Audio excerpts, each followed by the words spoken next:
Hi Kevin, Kojo here. This is just a very quick video that I'm making in response to your video you posted on gisikwvlogs earlier on today. It's just my thoughts off the top of my head, no script, no idea, so my apologies for the umming and ahhing, but I want to try and respond to a couple of the major points that you raised in your video. So firstly, I was going to make a very brief comment about the general Trayvon Martin issue and the case and the acquittal of George Zimmerman, to focus on some of the things that you said. Now, obviously, as an outsider, it looks like there's been a miscarriage of justice. Obviously, we have to believe what the court have said. We have to understand the evidence that they've been presented with, and take that as a given. But you cannot shoot an unarmed teenage boy, in my view, and be acquitted innocent.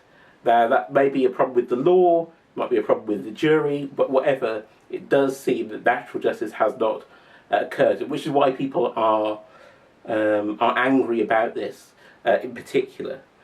I come at this from obviously somebody who lives in the UK, and somebody, if you're out late at night or any time of the day in a public urban area with a gun, there's only one thing you're going to get to be. That's a criminal. And maybe that tells us more about, not just about this case, but about your whole US gun control, which is a whole other different topic. So I can really understand why people in America I'm angry. It makes me angry.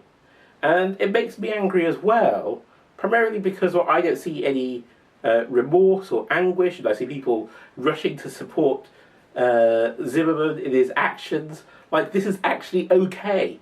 Forget the and the actions of the police and such like. And I think it comes on top of lots of other things that have been happening down there in the state of Florida as well. The Kira Wilmot thing, when the kid make a stupid mistake, science mistake in school, and is up in front of a court and is expelled, etc. And that's even when she was a perfect, honest student. Sorry, I'm sweating.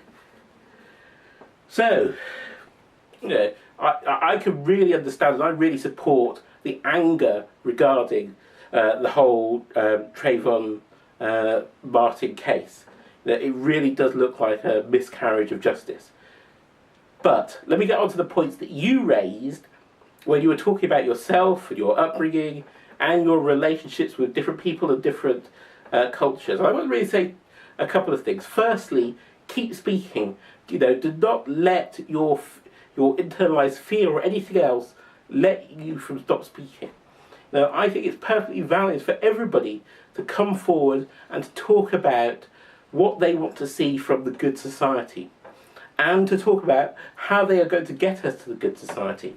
I think the question for me that you have to answer, Kevin, I have to answer, everybody has to answer, is what do we want to see in the good society? What is our ideal vision of our country, of the world, where we want to go, and how are we going to get there?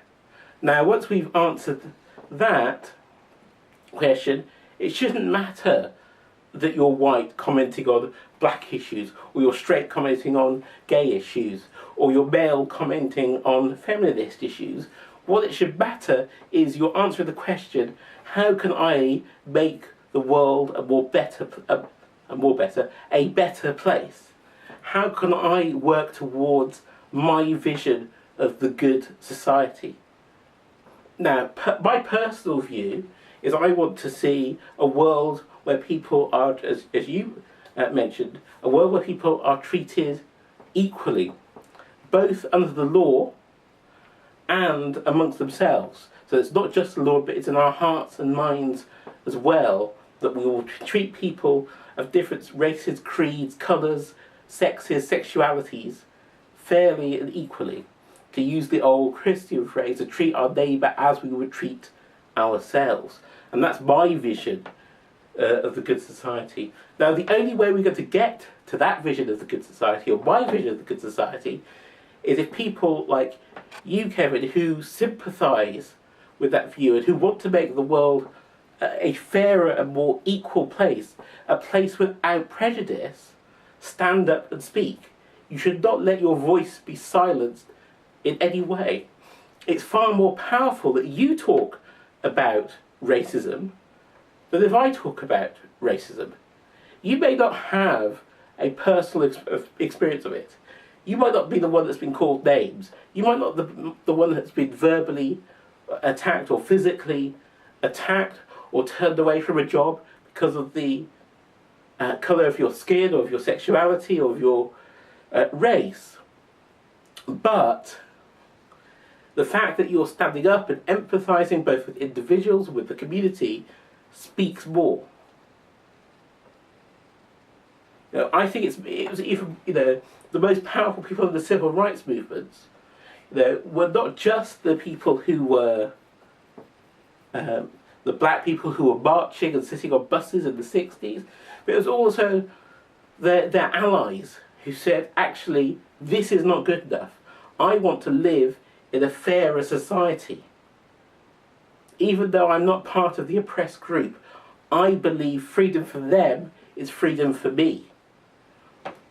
And therefore, I'm going to take actions to make my version of the better society. So, I think what that says is, please keep talking about these things. Continue to talk about them. Do not feel afraid that you cannot talk about them. Do not feel afraid, and I hate the phrase, because you're in a place of privilege, that you cannot talk about difficult and controversial issues, and to state your case. I think it's even more important that you do so, because your voice is going to be much more powerful than mine. Your voice is going to say, actually, I'm interested in justice and not keeping the status quo. Now, as for your individual reactions to race and to culture and to laughing about issues, it's a really, really difficult and fraught area. I can't. I don't like people that wear their trousers down on halfway to the floor either. But I think that's a case as much more that I'm a middle-aged, university-educated man, as opposed to the colour of my skin, that makes me feel like that. So don't worry about that.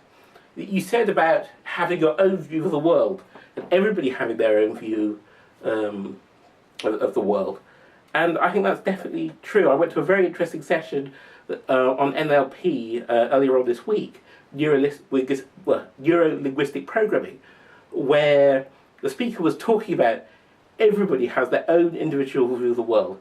I could not see through your eyes, you could not see through my eyes, and everybody's view of the world is going to be influenced by their own experiences, education, everything is going to form their view of the world. All we can do is try to understand the other person's view of the world and empathise with them when we are interacting with them, making decisions and changing the way that we work and that we behave. All in the view of working towards the better society. So that was a bit rambly. My apologies if it doesn't make any sense. It's just very straight off the top of my head. But I do want to say, don't panic. Your video was fine. I didn't find it racist. I didn't find it offensive at all. I think you must continue to speak about these issues. Do not let your voice be silent because you are in the majority. When the people's voices are silent, only the crazy and the ideologues come up. The reasonable people, the people that engage and sympathise with those in the minority, have to speak, have to make their voice heard. It's vitally important. I can't remember that phrase, the quote about for evil to happen, the only thing to do is that the good people have to stay silent. Kevin, you're in the good people category. You must not stay silent. Hopefully that makes sense. Hopefully that wasn't too much of a ramble. I'm going to post this on line now. I'm going to tweet you, and then I'm going to go out to do a couple of things.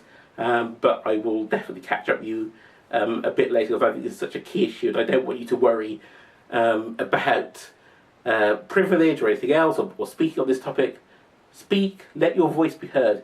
If you don't speak, somebody else will, and it'll be the crazy people whose voices are heard, rather than the people who are rational and who think and care about all of these issues.